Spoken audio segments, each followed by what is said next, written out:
What's up, recovery family? This will be my first video in the new house with my whiteboard. Welcome to Feral Recovery channel. I'm assuming if you're watching this, you're in recovery or you're interested in being in recovery. So, good place to start. This is my fourth video, I think. This is my first one in my new house with my new old whiteboard. Hopefully you can hear me well over these cheap ass earbuds I got. Today we're going to go over the trans theoretical model of change. There's 5 stages: pre-contemplation, contemplation, preparation, action, and maintenance. First, I'd like to introduce myself a little better. Everybody calls me Feral, but my name's James, and I've been in recovery going on 4 years now. In and out of prison a lot. Done a lot of bad things. Tried to get sober a lot. Couldn't seem to grasp the concept of zero. I always wanted to just not do my drug of choice and still be able to party and do those things. So until I wrap my mind around the fact that I have a disease that won't allow me to partake in any form, I was unsuccessful. My job today is I'm a program coordinator for a recovery center, part-time, and I'm a TLC peer specialist. I help guys navigate probation and parole, basically as a mentor and big brother. I do relapse prevention, recovery skills, life skills, anger management, anything a guy needs to be successful on probation and parole, I do it. And on West Tennessee, I'm one of the first ones in the peer specialist area for probation and parole because, as most of y'all know, if you've been on probation or parole, they don't have time to do anything but drug test you and send you to jail. And that's not what probation is intended for. Probation is intended to help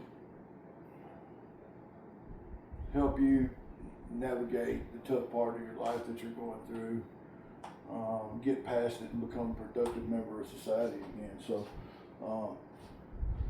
they're so overwhelmed, they found this job that I have now would be beneficial, and it's a kind of experimental thing they're working right now. And I just happen to be lucky enough to be chosen to get it started over here in West Tennessee. East Tennessee, they have it, and they've had it for about a year, and it started working, so they decided to do it over here. I work with Tipton County and Haywood mostly right now, and I'm sure it'll expand. I've got a lot of guys on my caseload from 2 years of state paper all the way to 12 years state paper. So hopefully you'll get something out of this video. This is my life now. I enjoy doing this, helping people who are where I was, share some experience, strength, and hope, and some information. And for the people who really want it, I find that I'm really beneficial for them. And then the ones that don't want it, I don't waste my time too long with them. I hate it. It hurts my heart when I can't help somebody or I can't get through to them, especially younger guys who I can see myself in a lot. But it is what it is, and you know what they say, you're not gonna get it till you're ready, and a lot of us have to hit very rock bottom. I've been to prison in several states, did a lot of time, did a lot of bad things to a lot of people, even people I love. So yeah, it's possible. It's possible to change your life. I went from probation parole myself at 40 years old to now I work with the probation and parole. So that was a huge step for me. I'm also in school, getting my license to be a drug and alcohol counselor. I've got a certification as a peer specialist. I'm taking a break from school right now, getting my bachelor's degree in psychology. And I'm really kicking myself. I need to get back going at that, but I have so much going on. So today, we're going to talk about 5 stages of change. Like I said, we're going to go over what I believe are the top 5 values that you'll need in your first 6 months of recovery. And then we're going to talk about the top 5 tools that you'll need to maintain your sobriety. So as we go through here, if you want to write down anything or whatever, I suggest you do. My first whole year, I wrote everything down and I contemplated everything, every little action that I did. I wasn't sure when I went to rehab. I chose to go instead of going home on probation because I knew I wouldn't be successful because that's the type of person I am. I chose to go to rehab and I didn't know that this is what I wanted, but it showed itself to me as I sat still and was quiet and did all the things that were suggested to me. So, let me double check my camera and make sure I'm still recording here. Amen. All right, so we got the 5 stages of change. These are very important to figure out where you're at in your recovery. So first one, we have pre-contemplation. Hopefully you can see this on the camera. I'm sorry my setup ain't great yet. I'm getting a GoPro and a stand and all that stuff. Pre-contemplation. Pre-contemplation is where you don't even have an inkling that you have a problem. You're still running and gunning in the streets, sleeping with women you don't care about, getting high, blowing your bill money. You're doing all the things. You don't even realize you have a problem. You haven't had any consequences probably. Most of the time, this is going to be the beginning of your addiction, and this is where the addiction starts, because in your mind you don't have any problems. And you have number 2, contemplation. This is where problems start arising. Contemplation is the area where you may get pulled over for a DUI, or at a house party gets broke up and you get busted with some drugs in your pocket, or you start taking some of your bill money, spending half your light bill on crack because that's just what you had to do because you couldn't wait till next weekend when you got paid. So contemplation will be where a lot of guys are at in the beginning of their recovery. Some of y'all, if you're in a facility right now, may be in this stage.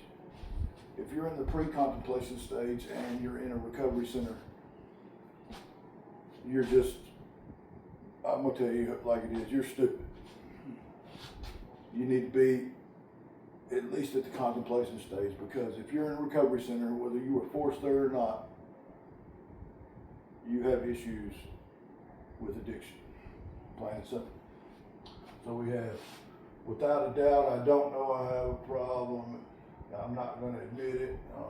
Contemplation, maybe I do got a problem. My wife keeps telling me, I'm drinking too much, or, that court costs and fines just hit me from getting arrested. Maybe I do got a problem. Now you go on to preparation, number 3.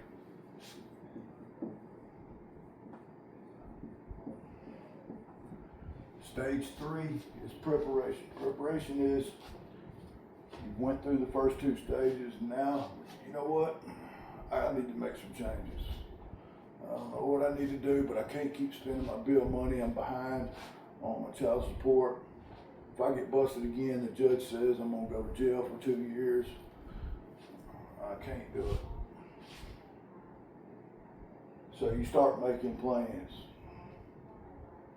So you figured you had a problem, decided to make some effort. Stage 4 is action. Now in this stage, it's important to figure out where you're at with your addiction. For some of you, you've just been drinking every weekend and it's rolled over into the weekdays.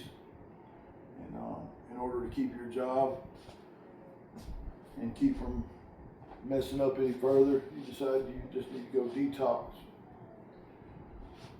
Some of you have gotten far enough along in your addiction that you're addicted to heroin and you've been stealing. You've got probation now. So maybe you need to go to a long-term treatment facility. And it's going to be rough because you're going to have to make the decision to put everything to the side. Everything, your kids, your wife, your job, everything that you might still have if you haven't lost everything. And make the best decision for you. Which could be, like I say, could be a wide range of things. The funny thing about recovery is each one of us is a snowflake. Not to be funny, but everybody's an individual and everybody's background's different. Everybody's history, everybody's trouble is different. Their addiction is different. So obviously their recovery is going to be different. Now you made the decision. You went through detox if you had to. You're in your program. You're starting to get the tools you need. You got you a sponsor. You got faith back. You got your higher power working with you again. You get your confidence up. You have no excuses.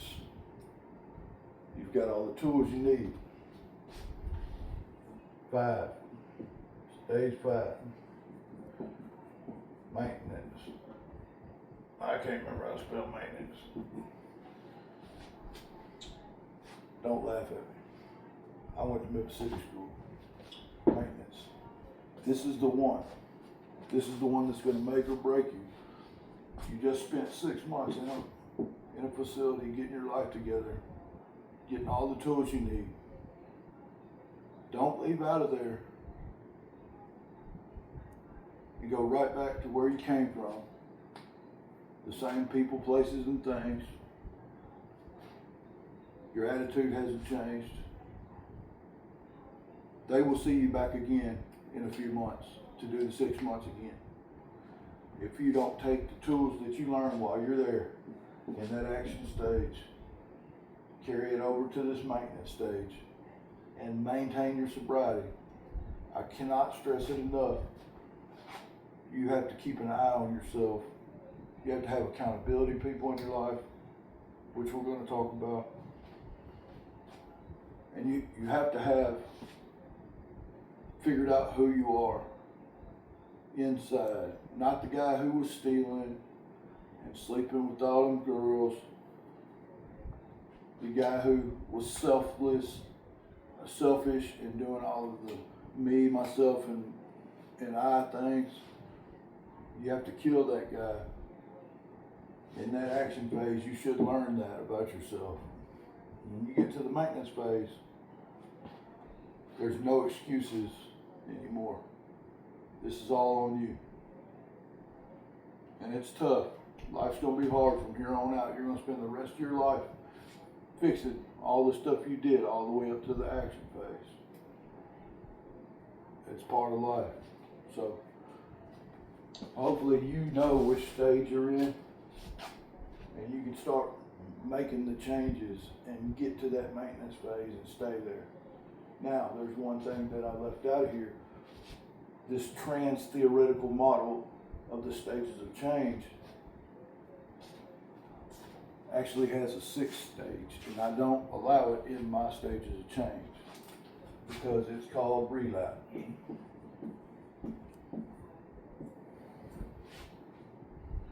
They say relapse is a part of recovery. It happens. It happens a lot. It happens to everybody. It's happened to me before. But I feel like if I put it in the stages of change, it adds a back door. So when your mama dies and you get depressed, you can go ahead and start shooting them oxys again. Or when your wife leaves you, you can start picking up that alcohol again. And you know that you can go back and start over. No. We've learned, we've got the tools we need. When my mama dies, I call my sponsor, I sit down with my wife, and I deal with it like a normal person. I don't go to that number 6. It doesn't exist. So hopefully you figured out what stage of change you're in, and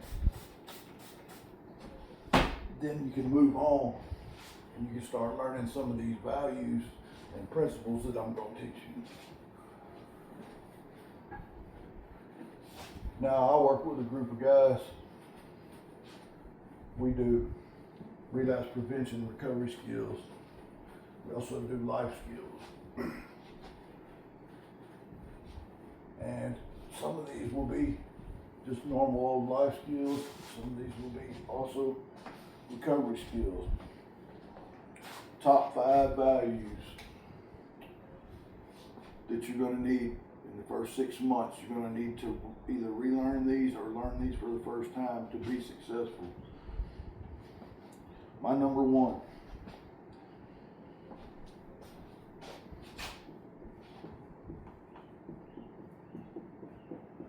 If you can't read that, that's humility. Why would humility be number 1?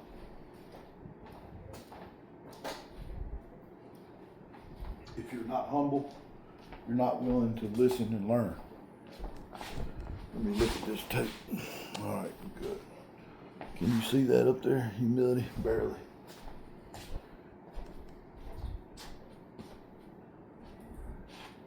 If you don't get humble, life will humble you.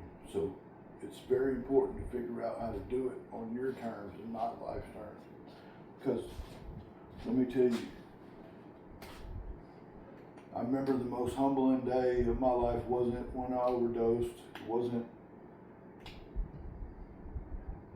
when I lost the ability to talk to my kids.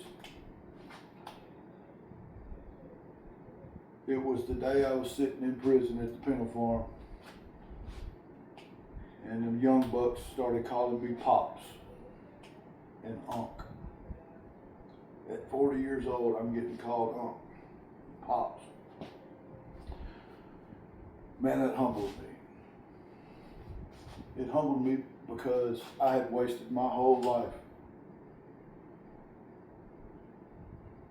being a young dumbass and wasting away all of the potential that I had. And I never even realized it until one day I'm sitting in a jail cell. I'm sitting in a pod playing spades, and some young ass kid calls me Pops. And I learned right then, I need to humble myself and figure this stuff out. Humility, man. Whatever it takes to get some humility. Number 2 is going to be patience.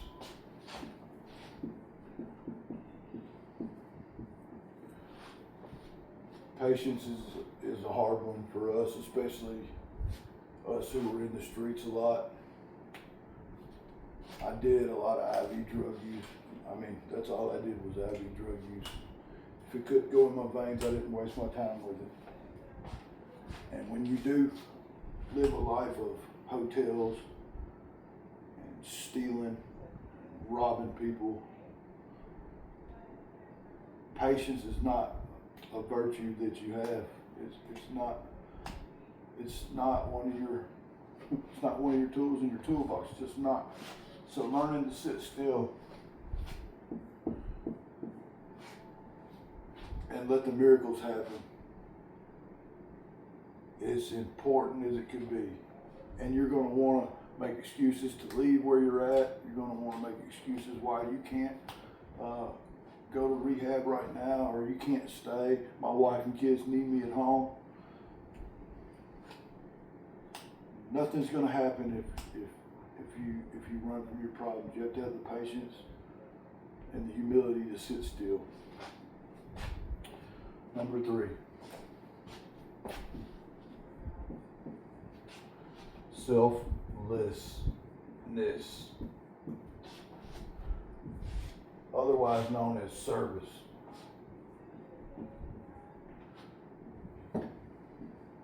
Service work. Do any of y'all do service work? Do you know what true service work is? I challenge people all the time to do something for somebody else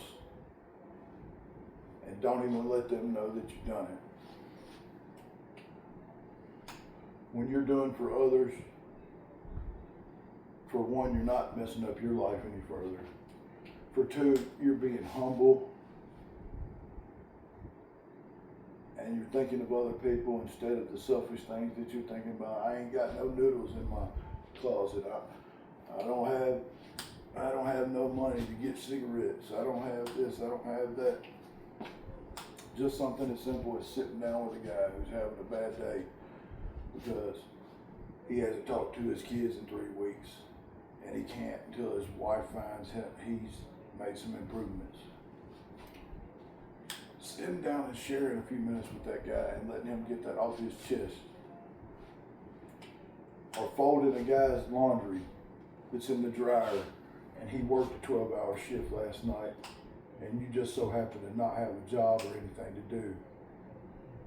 Instead of taking his stuff out of the washing machine or that dryer and throwing it on top and doing yours, fold his stuff or move his stuff over to the dryer. He doesn't have to know you've done it. You know you've done it, and it's the right thing to do. And starting small with little things like that, it changes your life. It really does.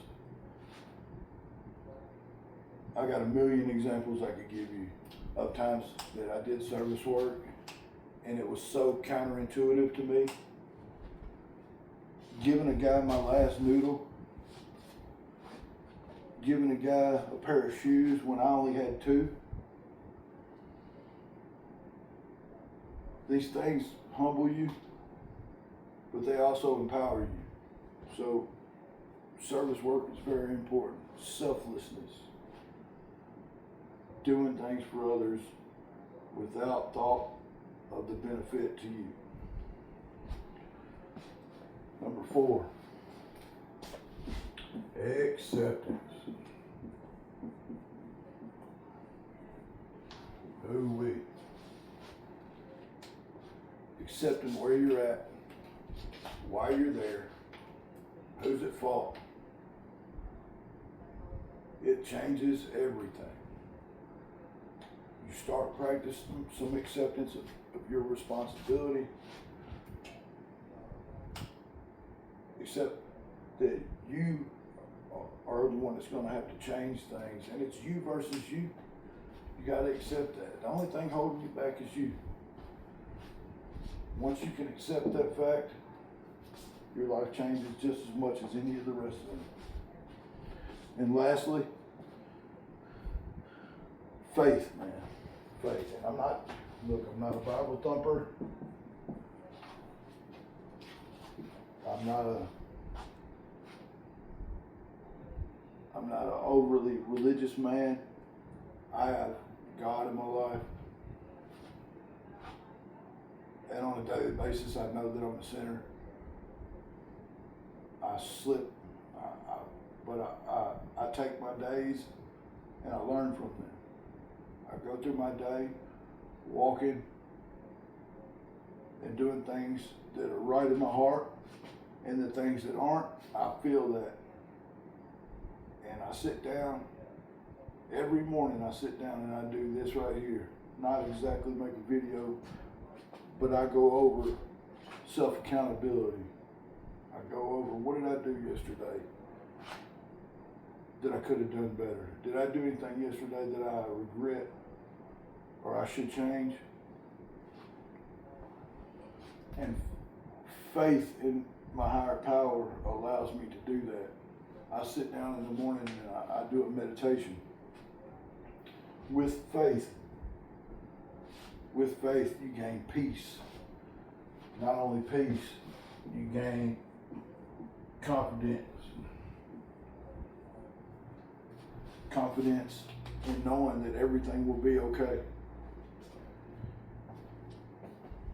Finding faith is a journey on its own. Because you've got faith is hard, man. Faith is hard. Because it's just believing.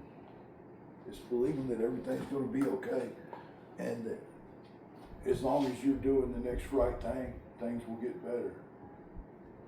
Faith in your higher power that He's got a plan. And the funny thing about having a higher power, having a plan is you will never, ever understand the plan until it comes to fruition. And that's why it's faith. Faith without knowing. It's very humbling, to say the least. Don't take any of these. These are all just as important as the last. Each one is just as important as the first one or the last one. Now, if I could tell you one that you need to do every day, it would be the service work. I promise I do service work on a daily basis. It keeps me centered, keeps me humble. It also takes my mind off of the worry and the trouble that people like me have. Now, this last list of 5, this is going to be tools that you're going to need to maintain your sobriety. The top 5 tools as I see them. Now, as you go through your recovery, yours might change. You may add some or take some away. My first one, honesty. Cold, hard, truth. Not only do you have to be willing to tell the cold hard truth to other people, you've got to be willing to accept the cold hard truth. You have to be honest with people, honest with yourself even more. Honesty is the number one tool in your toolbox that needs to be there for you to be successful after you've got to the maintenance phase of your stages of change. Support. What does support look like?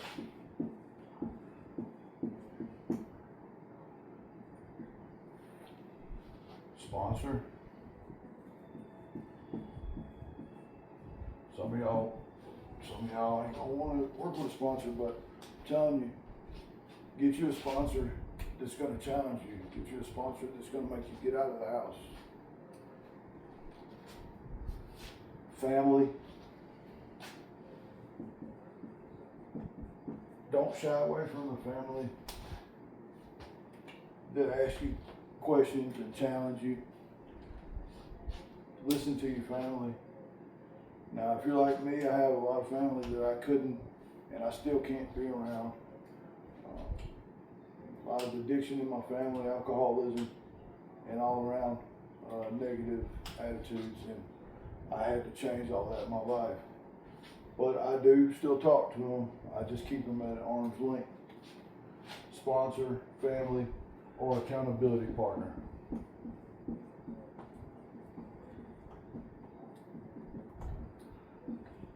I know y'all can't read my writing, but y'all can hear me, so I apologize. Accountability partners are going to be people who call you on your shit. It's going to be that friend who told you the whole time you needed to sit your ass down, but you didn't listen, so they quit hanging out with you. They waited on you to get sober and come back around. Those are the people that you need in your life, the people who told you the truth even when it hurt. You know, and that's the kind of thing that a sponsor is going to do too. Going out to meetings, you're not going to want to go. Nobody hardly ever wants to go until they go, and then once they get there, they're glad they went. Maybe going to church and finding you a pastor that's going to hold you accountable. Find you friends that take you to do healthy things. Change your old habits and replace them with new hobbies. You know? Accountability. Stability. So, stability is important. Get my handwriting getting worse the further down the board I go. Stability. That means you're going to have to get you a good home plan together. You're going to have to get you a job and keep it, even though you know it sucks and it ain't paying what you want. Definitely have to have a safe home plan though. You can't just leave and go stay with old girl because that's what you do, and you don't have no other options. Even though you know she's bad for you, she's still twerking a bowl. You got to make these decisions. They're hard too sometimes. You don't want to be alone, I get it. You want to have some booty at the house when you come home from work. You know you're setting yourself up for failure. Don't do it, man. Don't do it. Stability, good job,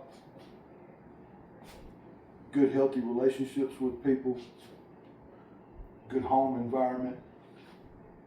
Be careful, man. Move into a halfway house if you have to when you leave. You know, make sure you're set up for success. Make sure your driver's license is paid off. I know you got $2,000 in your savings and it's $1,800 and you ain't gonna do it. Well, that probation officer's not gonna enjoy getting a call that you went to jail for driving on suspended license again. Might even get revoked over it. Now, was that worth it? Nope. Yeah, maybe you gotta eat ramen noodles for a few weeks. It is what it is. Man up. Cowboy up. You gotta deal with your issues. You caused all these problems. You gotta create stability so that you're successful. Not only that, you gotta get your kids back in your life. You gotta get your confidence back. Going and staying in some place that you've been before, or a place that's not healthy for you, is not going to get that. It's not going to get it. It's not going to cut it, and you're going to be right back where you started. Make the best use of this time as you can. Wherever you're at in your recovery, if you're at a halfway house now, or you're just getting into treatment, be serious about this stuff, because it was deadly serious for me. Still is to this day. I have to make every decision count that I do. And I find myself slacking sometimes, and it upsets me that I'm allowing myself to revert back. So I check myself. I have friends that check me. Purpose. Lord Almighty. Did I get lucky finding my purpose? I realized one day that all of those things that I put myself through and all the suffering that I did was leading me to this point right here to do this video for you guys so that you will see what it takes. I did all those years in prison, ate all them shitty Airmark meals and commissary garbage and seeing fights and PTSD, getting shot and stabbed. All of these things actually worked out to be my purpose, to help other people. I get paid, but it's service work for me as well. I'm blessed to do that. I'm blessed to have this purpose. Finding your purpose may be different. You may not be a people person. Maybe you want to go back to school and get your HVAC license. And you were meant to do that. You just don't know it. You end up being a heat and air technician who goes and saves an 80-year-old woman from a heat stroke one day. You fix the air on a daycare to keep kids from suffering. Don't minimize none of this stuff. Your purpose may be small in some people's eyes, but it's actually huge in God's eyes, and it should be huge in yours once you figure it out. But you've got to be willing to humble yourself and figure these things out. You've got to go through the process. You've got to have the patience to do it. Recovery is the easiest and hardest thing you'll ever do. It's as easy as sitting your ass still and making the decision to do the work. And it's as hard as changing everything about you and getting rid of that old you. And lastly, ethics.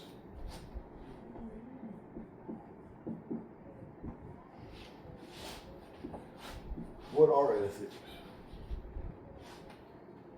It's different for everybody. Ethics are very important. You have to set a standard for your life and be willing to stick to that. You have to set this standard that I'm not going to get on social media and run around chasing chicken heads no more. I'm not going to talk to old friends who don't do anything with their life but sell drugs and go to jail. I'm not going to miss another kid's baseball game. I'm not going to tell my wife I love her and not mean it anymore because I relapsed. Ethics. You got to have some self-respect and some dignity to have ethics. And you also have to be willing to stick to your guns when it comes down to it. When you see that fine-ass girl at the gas station you used to hook up with, and it's as easy as getting in the car with her and going, but you know it's dangerous for you, you don't love her, you know that it's as simple as just going, banging it out, and going on your merry way. But what will that do to you up here if your ethical standards just got played and you played yourself? Very important, ethics. And we all have a different standard that we see as ethical, and it's very important to learn who you are so that you'll know what your ethics are. There's a baseline, obviously, but you know, if you're going to follow the Word of God and you're going to go all in on faith as your recovery system, that ethics thing will get you messed up quicker than any of the rest of us, because you're going to be a hypocrite if you do one thing and say another. It's going to cause you a huge bit of problems. So hopefully you got something out of this, guys. I'm going to have this a little more tight and a little more organized from now on. But right now, this is what I got, and it's still important information. It doesn't matter how you receive the information as long as you receive it and you're willing to receive it, right? So hopefully you learned something that you didn't already know. Some of y'all have been through recovery before and you've heard some of this stuff. Some of it seems obvious, I know. Some of it seems like it's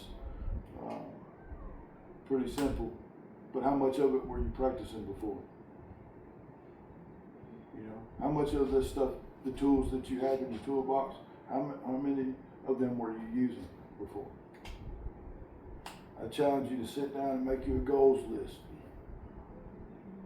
On these stages of change, figure out where you're at. Pick a couple of them recovery tools that I talked about and work on them every week. Make you a 1 week goals list. This week I'm going to practice service work, humility, patience.